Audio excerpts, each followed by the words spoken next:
Maintenant, on va voir les autres identités trigonométriques, pardon, qui sont un peu moins commodes, un peu plus difficiles à retenir. Alors, les autres identités trigonométriques, c'est des identités où est-ce qu'il y a des sommes et des différences à l'intérieur de l'angle. Alors, je vous les présente pour les identités associées à des sommes.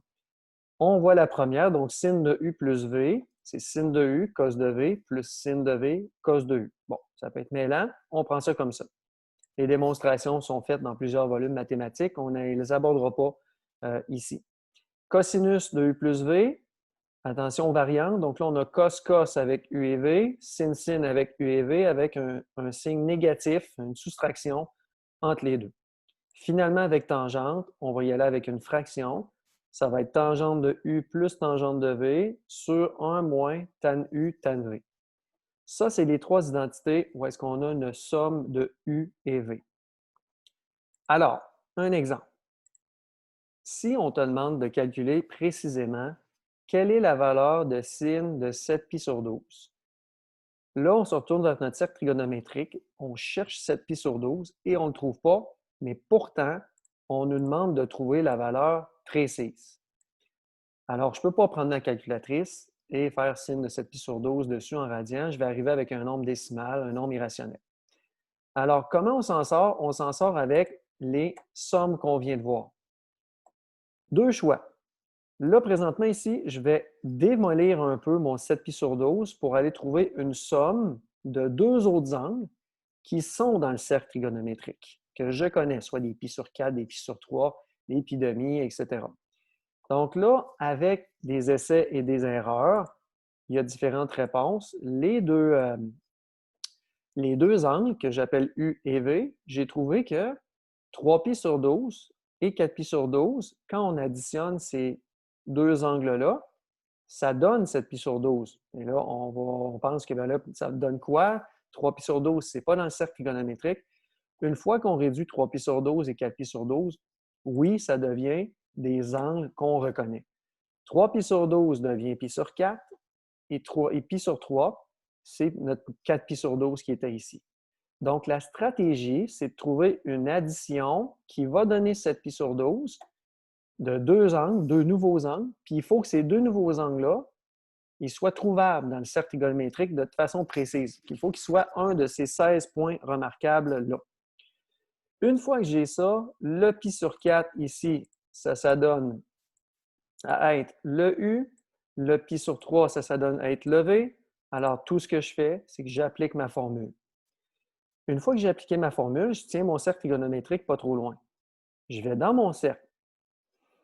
Le sinus, la valeur en Y. Maintenant, si on s'attaque à lui, la valeur en Y pour laquelle on a à l'angle π sur 4 radians, la valeur en Y, ça va être racine de 2 sur 2.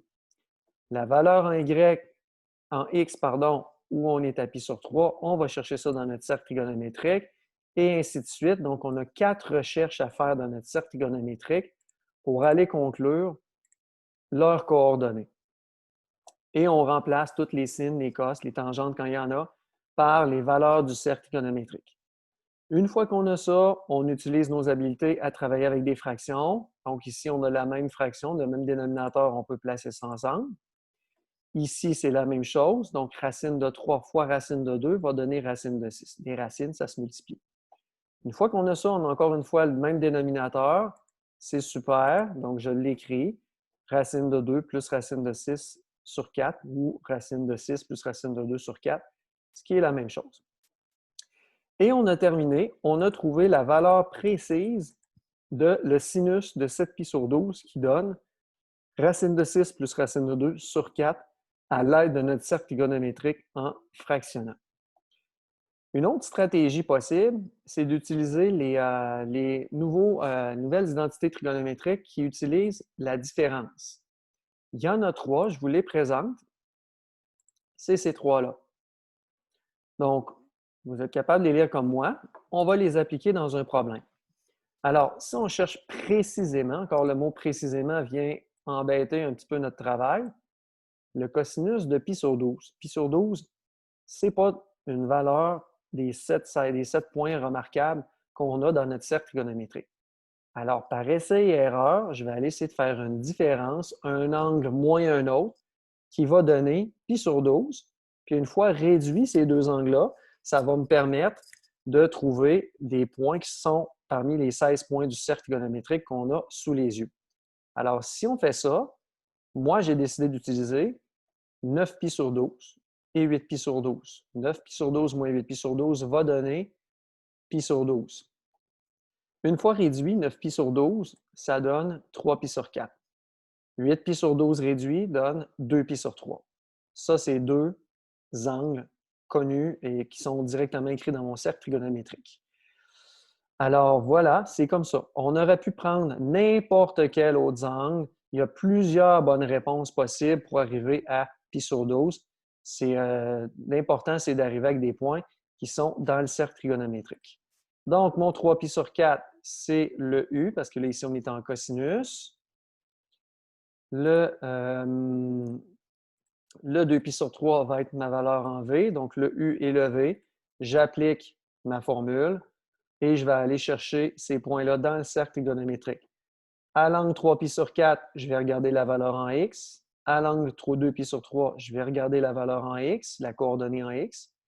3 pi sur 4, je regarde son sinus, donc sa valeur en Y. Et à 2 pi sur 3, je vais chercher la valeur en Y, ce qui donne ces valeurs-là.